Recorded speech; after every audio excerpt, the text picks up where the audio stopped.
എൻ്റെ ഒരു പുതിയ വീഡിയോയിലേക്ക് സ്വാഗതം. ഇന്നത്തെ കറി സോയാബീനാണ്. അതെങ്ങനെയാണ് ഉണ്ടാക്കുന്നതെന്ന് നോക്കാം. ഒരു സോയാബീന് തിളച്ച വെള്ളം ഒഴിച്ച് ഇവിടെ വെച്ചിട്ടുണ്ട്. ഇതുകൊണ്ടൊരു അടിപൊളി റെസിപ്പിയാണ്. സോയാ ചങ്ക് കറി വയ്ക്കാനുള്ള ഇതെല്ലാം റെഡി ആയിട്ടുണ്ട്. സോയാ ചങ്ക് നന്നായിട്ട് കുതിർന്ന് വന്നായിരുന്നു. അത് ഒന്നോടെ ഞാൻ നല്ല നടുവെ മുറിച്ചിട്ടുണ്ട്. അതിൻ്റെ ഒരു മൂന്നിലൊന്ന് ചേന ചെറുതാക്കി അരിഞ്ഞത് വേവിച്ചെടുത്തിട്ടുണ്ട്. കാരറ്റ്, സബോള, ഉള്ളി, തേങ്ങാക്കൊത്ത്, പിന്നെ പൊടികൾ. നമുക്ക് സ്റ്റൗ ഓണാക്കാം.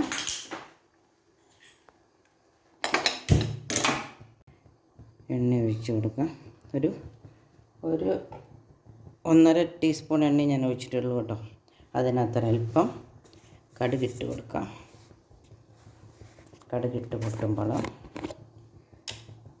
ഉള്ളി മൂപ്പിച്ചു.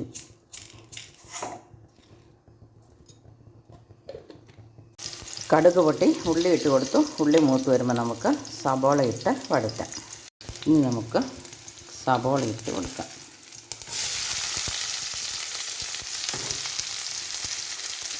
ഒരല്പം ഉപ്പ് ഇട്ട് കൊടുക്കാം. ഉപ്പ് ഇട്ട് ഒന്ന് വഴന്ന് വരുമ്പം ഒരല്പം തേങ്ങാക്കൊത്ത് ഇടുന്നുണ്ട്.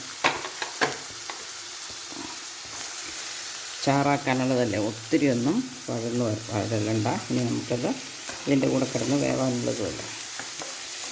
ഉള്ളി സബോള ജസ്റ്റ് ഒന്ന് വാടിയിട്ടുണ്ട്. തേങ്ങാക്കൊത്തും അതിൻ്റെ പച്ചപ്പൊന്ന് മാറിയിട്ടുണ്ട്. ഇനി നമുക്ക് പൊടികൾ ഇട്ട് കൊടുക്കാം. ഒരു പൊടിക്ക് മഞ്ഞൾ പൊടി, അതുപോലെ മല്ലിപ്പൊടി, ഒരൽപ്പം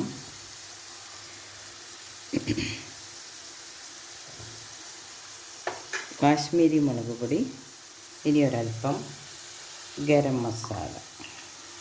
ഇത് ഒത്തിരി സ്പൈസി ആയിട്ടുള്ളൊരു ഡിഷൊന്നുമല്ല.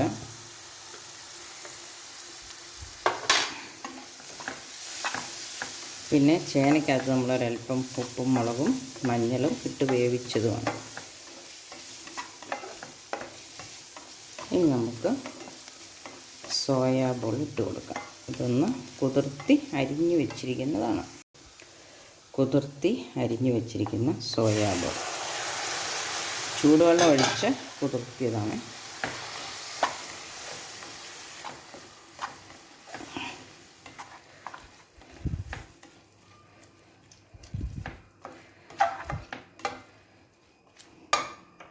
ഒന്ന് കുറച്ച് വെച്ചിരുന്നേ, കൂട്ടി വെക്കാം.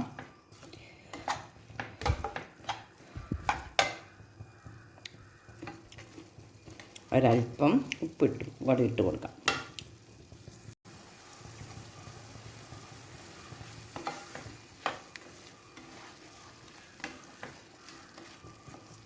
ഇനി കാരറ്റും ചേനയും കൂടി ഇട്ട് കൊടുക്കാം.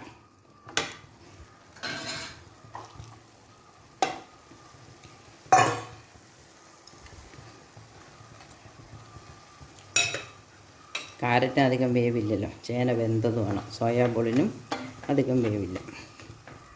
അപ്പം നമുക്ക് ഇതൊരു അല്പം സമയം മൂടി വെച്ചൊന്ന് ആവി കയറി വെള്ളം ഒന്ന് വറ്റി വരട്ടെ. അപ്പോൾ ഞാനിവിടെ തേങ്ങ നന്നായിട്ട് പേസ്റ്റ് പോലെ അരച്ച് വെച്ചിട്ടുണ്ട്. അതും കൂടെ ചേർത്താണ് ചാറാക്കുന്നത്. ഇത് ഇഡ്ഡലിക്കും ചപ്പാത്തിക്കും അപ്പത്തിനും പുട്ടിനുമൊക്കെ കഴിക്കാൻ കൊള്ളാവുന്ന ഒരു കറിയാണ് കേട്ടോ. നല്ല പോഷകസമൃദ്ധമായ കറി.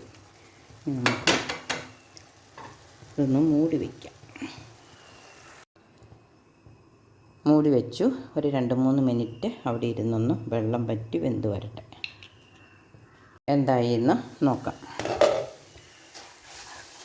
വെന്ത് വെള്ളം പറ്റി. ആ ചേനയുടെ അരപ്പൊക്കെ കുറച്ചായിരുന്നപ്പോഴത്തേനും കണ്ടോ, വെള്ളം പറ്റിയപ്പം അതിനൊരു കളർ വന്നിട്ടുണ്ട്. ഇനി നിങ്ങൾക്ക് കൂടുതൽ മുളക് വേണമെന്നുള്ളവർക്ക് കൂടുതൽ എരിവ് ചേർക്കാം. പിന്നെ സാദാ മുളക് പൊടി വേണമെന്നുള്ളവർക്ക് അത് ചേർക്കാം.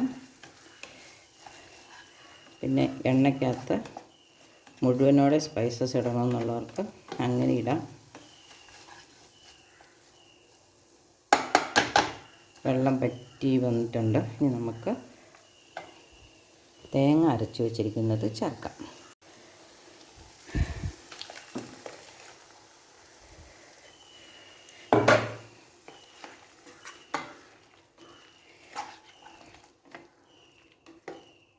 കണ്ടോ, തേങ്ങ അരച്ച് ചേർത്തപ്പോഴത്തേനും ആ കറിയുടെ വേറൊരു രൂപമായി.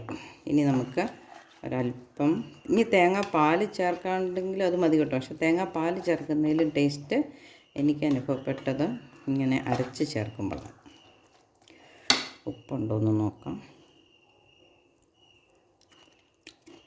ഒരല്പം ഉപ്പും കൂടെ വേണം. ഇനി നമുക്ക് ഇച്ചിരി കുരുമുളക് പൊടിയും കറിവേപ്പിലയും പിന്നെ മിക്സർ ജാറൊന്ന് കഴുകി ഒഴിക്കാം.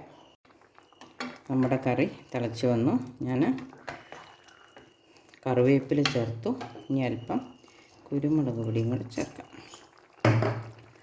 ഇവിടെ നന്നായിട്ട് കുറുകി വന്നിട്ടുണ്ട്. സോയാബീനിൻ്റെ വെള്ളം നന്നായിട്ട് പറ്റണം. പറ്റിക്കഴിഞ്ഞിട്ട് നമ്മൾ ഈ തേങ്ങ അരച്ച് ചേർക്കുന്നതാണ് ആ സോയാബോൾ കഴിക്കുമ്പോൾ നല്ല ടേസ്റ്റ് ആകുന്നത്.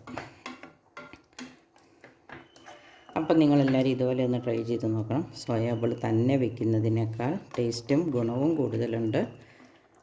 ഇതിപ്പോൾ ചപ്പാത്തിക്ക്, ഇഡ്ഡലിക്ക്, ദോശയ്ക്ക്, പുട്ടിനൊക്കെ നമുക്ക് കൂട്ടാവുന്നതാണ്. അപ്പോൾ എൻ്റെ കറി ഇഷ്ടപ്പെട്ടെങ്കിൽ എല്ലാവരും ഷെയർ ചെയ്യണം, ലൈക്ക് ചെയ്യണം, ട്രൈ ചെയ്യണം, ചാനൽ സപ്പോർട്ട് ചെയ്യണം. അപ്പോൾ പുതിയൊരു വീഡിയോ ആയിട്ട് വരുന്നത് വരെ എല്ലാവർക്കും ബൈ.